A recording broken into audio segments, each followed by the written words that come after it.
படித்ததில் பிடித்தது. மாலை 6:30 மணி அளவில் ஒரு ஹோட்டலில் ஐஸ்கிரீம் சாப்பிட்டு கொண்டிருந்தோம். அந்த நேரத்தில் ஒரு மனிதன் தனது 9 முதல் 10 வயது மகளுடன் வந்து முன்மேஜையில் அமர்ந்தார். அவரது சட்டை சேரும் சகதியுமாக இருந்தது. முதல் 2 பொத்தான்கள் காணவில்லை. சாலையின் வேலை செய்யும் ஒரு தொழிலாளி போல் இருந்தது. சிறுமியின் ஃப்ராக் கழுவப்பட்டு சுத்தமாக இருந்தது. அவள் தலைமுடியை எண்ணெயிட்டு சுத்தமாக வைத்திருந்தாள். அவள் முகத்தில் ஒரு மகிழ்ச்சி தோன்றியது. ஹோட்டலின் முழு அழகையும் அவள் ரசிப்பதை நாங்கள் கவனித்தோம். மேலே இருந்து குளிர்ந்த காற்றை வழங்கிய விசிறியின் மீது அவள் கண்கள் ஒரு கணம் ஓய்வெடுத்தன. குஷன் செய்யப்பட்ட இருக்கையில் அமர்ந்து சற்று எழுந்து அவள் அதை ரசிப்பதை கண்டோம். பணியாளர் 2 பெரிய கண்ணாடி குளிர்ந்த நீரை அவர்களுக்கு முன்னால் வைத்தார். அவர் தனது மகளுக்கு ஒரு மசாலா தோசை கூறினார். அவன் அதை கேட்டதும் அந்த பெண்ணின் முகத்தில் இருந்த மகிழ்ச்சி மீண்டும் தெளிவாகியது. உங்களுக்கு என்ன வேண்டும் என்று பணியாளர் கேட்டார். எனக்கு எதுவும் தேவையில்லை, அவர் பதிலளித்தார்.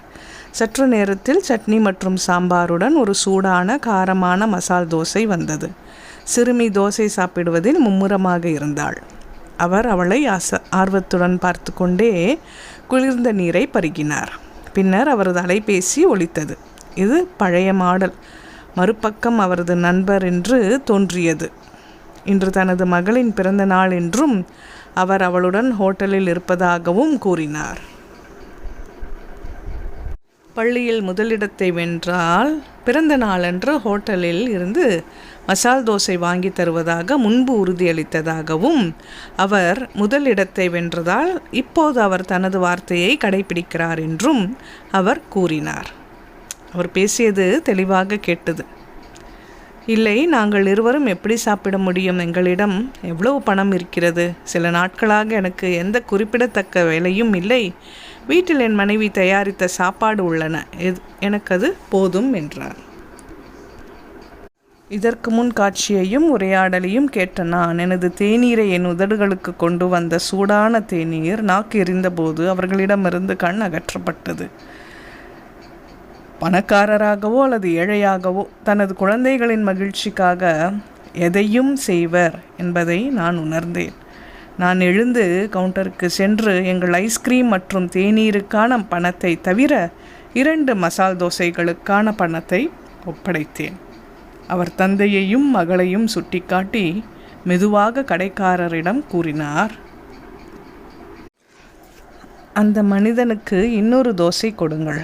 அவர் பணம் கேட்டால் இன்று உங்கள் மகளின் பிறந்த நாள். அவள் பள்ளியில் முதலிடத்தை பெற்றிருக்கிறாள்.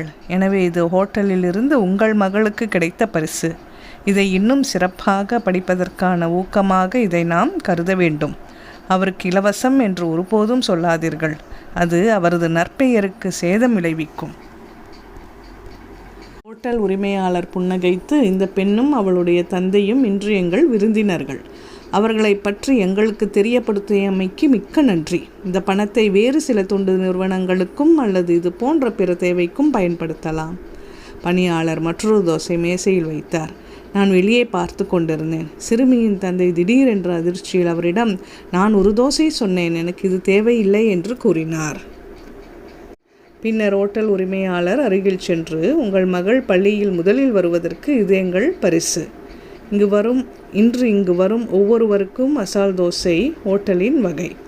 தந்தையின் கண்கள் விரிந்தன. அவர் தனது மகளை நோக்கி, பார் மகளே, நீ கடினமாக படித்தால் வாழ்க்கையில் இது போன்ற பல பரிசுகளை பெறலாம் என்று கூறினார்.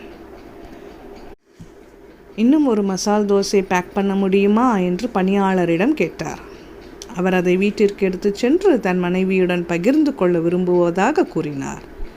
இல்லை, நீங்கள் அதை இங்கே சாப்பிடலாம். வீட்டிற்கு நான் இன்னும் 3 தோசையும் ஒரு இனிப்பு பொதியும் பேக் செய்கிறேன் என்றார். நீங்கள் வீட்டிற்கு சென்று உங்கள் மகளின் பிறந்த நாளை மிகுந்த மகிழ்ச்சியுடனும் இனிப்புகளுடனும் கொண்டாடுங்கள். அவளுடைய நண்பர்களை அழைக்கவும், அதில் எல்லா மிட்டாய்களும் இருக்கும் என்றார். தொழிலாளி மிகவும் மகிழ்ச்சி அடைந்தார்.